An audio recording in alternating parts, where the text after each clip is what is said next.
From WFRV TV, Local 5, serving Northeast Wisconsin, including Green Bay, Fox Cities, and the Lakeshore. This is Newsmaker Sunday. Good morning. Welcome to Newsmaker Sunday. I'm Tom Zalaski. The city of Appleton is getting ready for a busy summer now that the warm weather is here. And joining us this morning to tell us all things Appleton, the man who knows all things Appleton, the good mayor, Mayor Jake Woodford. Mayor, thanks so much for joining us today. Much appreciated. Good to be with you, Tom. I know that not everybody comes from the city of Appleton. Not everyone knows your background. Jake Woodford, where did he come from? How did he get here? So I was born and raised in Appleton. The fourth generation in my family to call Appleton home, so deep roots in the community. And went through the public school system in the city of Appleton, and then went on to college at Lawrence University in Appleton. So through and through, I've been in Appleton, and I ran for office in April of 2020, was elected mayor. And it was an interesting time to get started in the role, that's for sure. Now, you worked at Lawrence University for a time. As in what capacity? So at Lawrence, I was assistant to the president and secretary to the board of trustees. And I did that for about 7 years.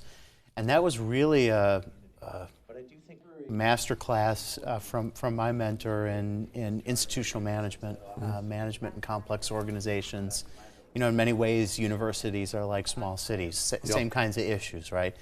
Constituents to serve, trash to collect, snow to plow, infrastructure to maintain. So it was a really great education in general management and also an opportunity to deepen my connections with the city. So from the relative serenity of a university job, you decided to try to become the mayor of the city of Appleton. What was the trigger, Mayor, that made you say, you know what, I want to run this city? What did you see? What was going on?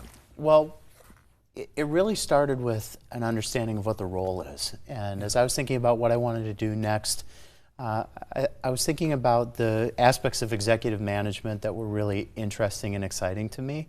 And also I'd had the opportunity to get to know the city behind the scenes a little bit as a commissioner on the redevelopment authority, and also because I stewarded the relationship between the university and the city. And so we worked on all kinds of issues. I collaborated with city departments to solve problems and work on issues. And so it was this combination of thinking about the things that I really like to do in my work, the places where my talents are well used, and that just happened to align with a lot of the things that come with being mayor. And so the political side of the work, I would say, is really more, it's incidental. It's necessary in a role like this. You're running for office. But for me, what's really exciting is the work that we get to do as a municipality. So you were elected April of 2020. Yes. You couldn't have come in at a worse time. You walked right into a worldwide pandemic known as COVID-19. Timing just was not on your side. No. Were you asking yourself at the time, what did I step into? And then how did you prepare yourself, not having ever been a mayor, for such an eventuality? Well, I had spent a lot of time both in school and then in my work at Lawrence with interest in the emergency management field. So I actually did my senior capstone project on emergency management. The politicization of disaster declarations was my capstone project in college. And I had interned in emergency management in Calumet County when I was at school. And I little did I know I'd be putting those skills to the test right out of the gates. So that was an important part of the preparation. But in terms of asking myself, what did I get myself into, there really wasn't time to ask those questions. It was just, here's the situation, this is what we have to do. You know, it was the first mayoral transition in 24 years in the city of Appleton. So, you know, not a lot of muscle memory in the organization about how to transition a mayor, and so just managing within the organization when, you know, a significant portion of our workforce was working remotely. So I was getting to know people over video calls and just, you know, trying to get my hands around what was happening within the city organization, because it's a complex organization. We have 640 full-time employees in the city. And we scale up with seasonal employees to over 1,000, and 170 to $190 million budget a year. So it's a complex organization. It's a lot to manage, and to do it under those circumstances was really complicated. But it's really a credit to the employees of the city of Appleton, to the team that I joined when I became a part of the organization that helped me get oriented, and also were willing to work with me on direction. So it's been a really interesting ride so far. Our guest this morning, Appleton Mayor Jake Woodford. We have much more to come, so please stay right there.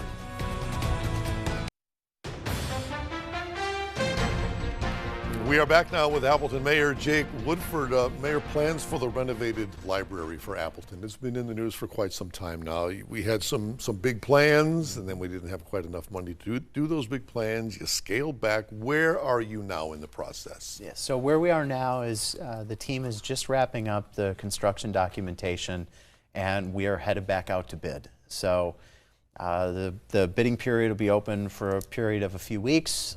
To allow folks to respond to that bid, to the bid package, right.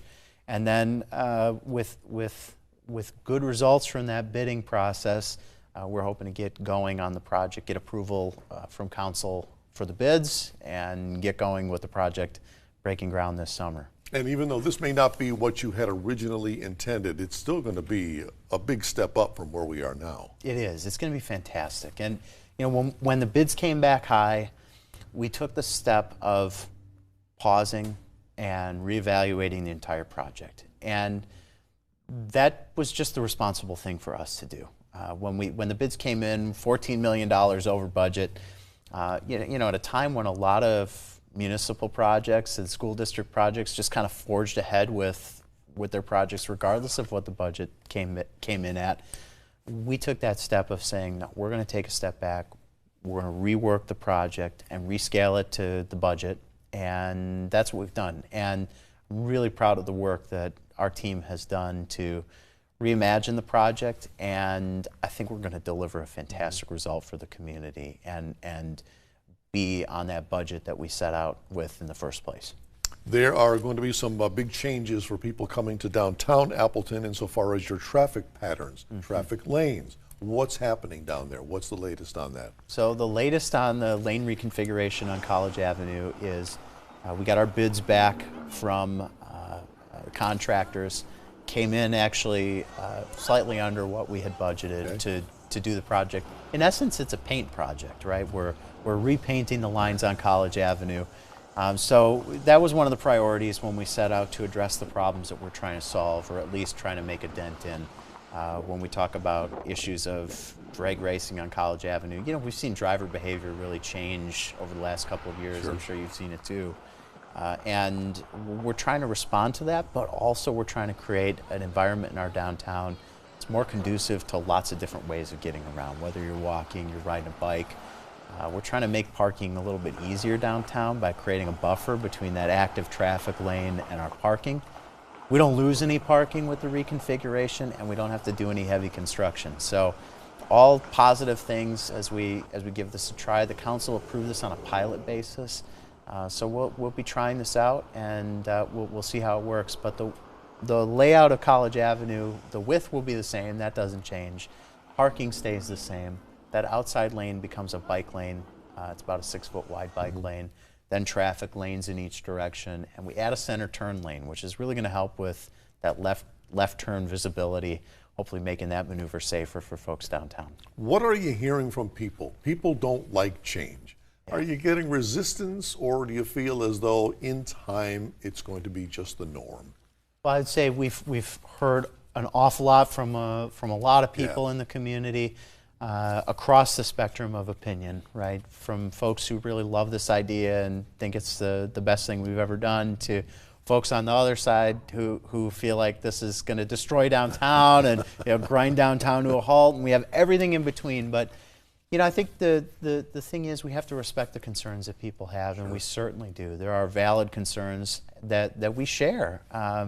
On the other hand, we've done a lot of research. We've talked to many business owners, community members in the community as we've worked on ways to try and address these problems. We've worked with our partners in public safety, law enforcement, to make sure that we're doing right by the community. And so we're confident in this approach. And we'll be monitoring to make sure that we're meeting the goals of the community with the lane reconfiguration when it happens. Like I said, we just got our bids back. That recommendation goes on to council for the final bid.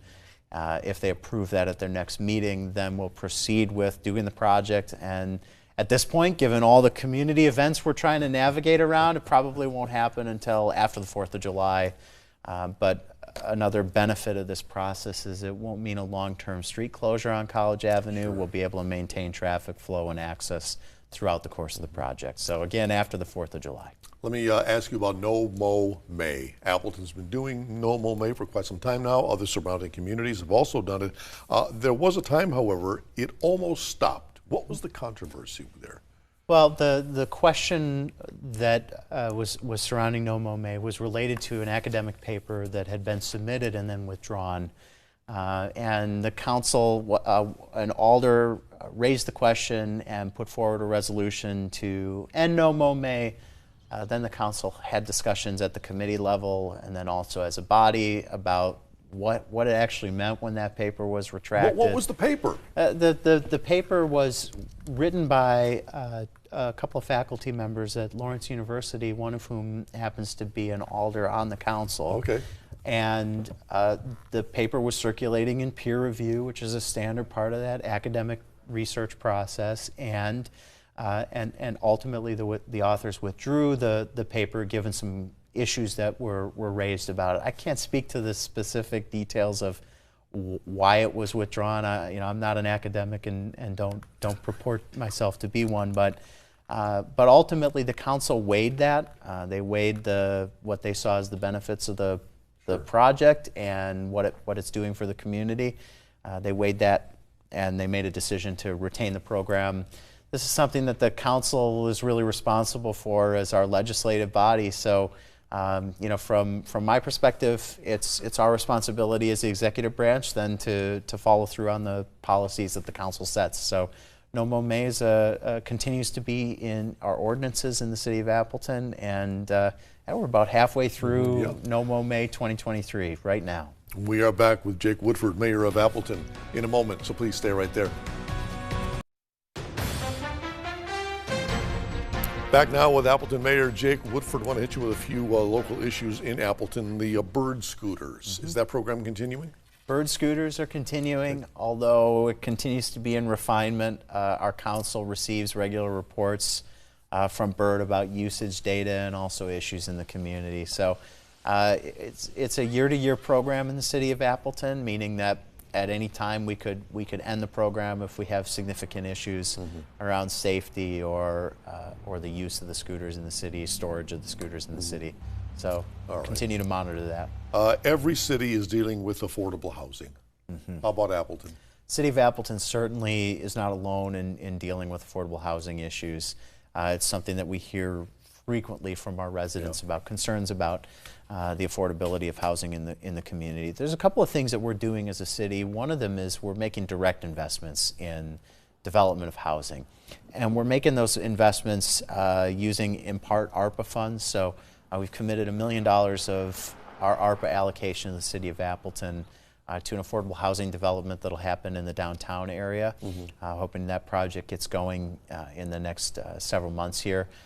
But as we know, there's just huge need for affordable housing.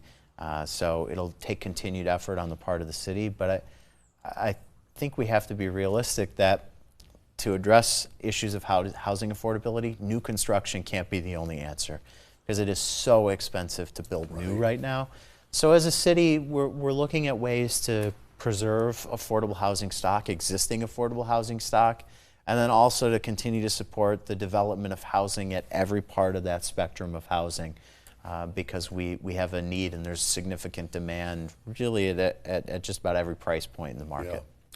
Chamber of Commerce question, what's bringing people to downtown Appleton? Oh, well, at this time of year, it's events.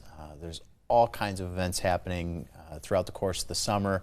We've really become a great music scene as a city. We have a great music scene, and so there are many venues that are hosting live music on a regular basis in the downtown area. Of course, we have Mile of Music coming up later in the summer. Right. That is just an incredible celebration of original music. So we're excited about that. And then our farmers market is kicking off soon. And before that, we have an event coming up on May 19th, a Light the Night event that's being sponsored by Appleton Downtown Incorporated. We're really excited about that. It's ADI's take on a program that folks might be familiar with, the Bazaar After Dark program. That was a Chamber of Commerce program that moved around community to community, but going to be a fantastic celebration and a great way to kick off the summer. Yeah, that's an event we here at Channel 5 are going to be covering live. Yes. We're going to be doing our broadcasts from there, so it is going to be a big event. You've got, besides your downtown, other busy spots. You've got your North Business District, Wisconsin Avenue. Are those getting proper attention, or have they been kind of the forgotten stepchild? No, we continue to look at neighborhoods like Wisconsin Avenue and also trying to create nodes of activity around the city outside of the downtown area. And this is something that as we continue to look forward, look toward the future, we have to do as a city. We have to pay attention to our districts outside of the central business district. We've really tried with our College North neighborhood plan to push into that neighborhood to the north of College Avenue, because Appleton's got a pretty strong Main Street orientation around College Avenue, but there's a lot of opportunity for great infill development in that neighborhood north of College. And then, yeah, as we look at Wisconsin Avenue, there are fantastic businesses up on Wisconsin Avenue, and I really want to celebrate the businesses that are there and also look for opportunities to continue to build on that success as we look forward. There are also new restaurants and businesses popping up around the city out in our neighborhoods. So over on Law Street, of course, we have Jacob's Market, which is is an anchor. It's an institution in Appleton. But then Moonwater Cafe and a new business that's going in that strip. And then just up on Pacific Street, Eleanor, a new restaurant that's out in the neighborhood, in the Peabody Park neighborhood.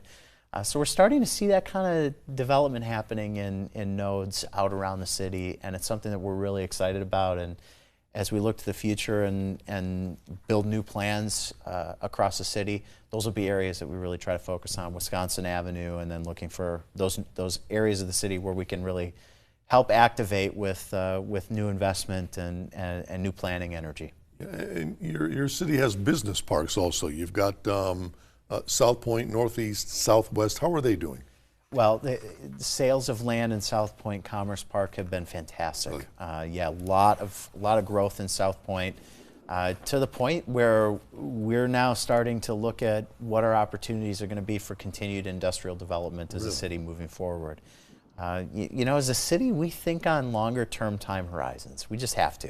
You know, we've been around since 1857, and we will be around for many, many years to come. And we want to make sure that we're doing that in a planful way, that we're growing in ways that are planned and that are orderly.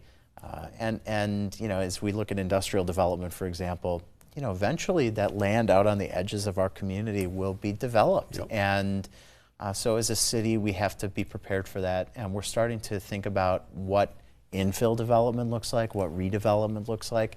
And you're starting to see that with things like the College North Neighborhood Plan, where we're saying, okay, what kind of opportunities do we have for housing development in the core of our community on land that's underdeveloped? We've got a lot of parking lots and vacant lots in that neighborhood north of College Avenue. How do we fill those in and make good use of that as a city? The same will be true for industrial development as we look to the future. We are back to wrap up with Appleton Mayor Jake Woodford right after this. Back now with Appleton Mayor Jake Woodford. We have a parade, in fact, a couple of parades coming up. Looking forward, it's going to be Christmas Parade in Appleton, which we at Channel 5 cover every year. And then we'll also be covering your 72nd, if you can believe it, Flag Day Parade coming up in June.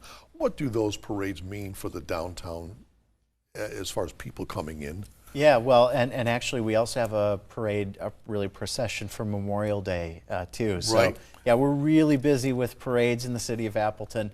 Flag Day Parade is special because it starts up on Wisconsin Avenue, runs west, and then runs along State Street through neighborhoods in the community before heading back up College Avenue. And Parades are an opportunity for the community to get together and have a celebration. And when I participate in parades, I'm always looking at the people. It's such a great opportunity just to see lots of people and to see the joy the parades bring to our community, and also the pride that it brings to the community. It just means a lot to us as a city, and that's why we continue to support the parades.